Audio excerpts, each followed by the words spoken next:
हम जानेंगे न्यूटन का थर्ड लॉ के बारे में। तो न्यूटन का थर्ड लॉ क्या कहता है? According to Newton third law to every action there is an equal and opposite reaction. इसका मतलब क्या? इसका मतलब ये होता है, तो देखिए मैंने यहाँ दो ऑब्जेक्ट बनाया समझने के लिए, ऑब्जेक्ट ए और बी। यहाँ भी ऑब्जेक्ट ए और बी। मान लीजिए कोई ऑब्जेक्ट ए है, बी को सेम मैग्नीट्यूड से फोर्स लगाता है, तो बदले में बी भी ए को वही मैग्नीट्यूड से फोर्स लगाएगा, लेकिन उसका डायरेक्शन क्या हो जाएगा? अपोजिट, है ना। इसलिए मैंने लिखा है एफ ए बी, यहाँ माइनस एफ बी ए, यानी कि फोर्स लगाएगा ए बी को, बदले में फोर्स लगाएगा बी ए को, लेकिन अपोजिट डायरेक्शन में। समझ में आया?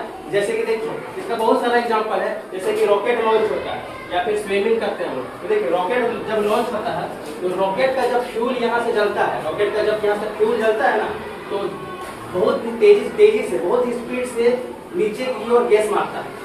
तो गैस नीचे की ओर फैलता है ना, जाता है, बदले में वही गर्म गैस क्या करता है? रॉकेट को आगे बढ़ने में मदद करता है ना।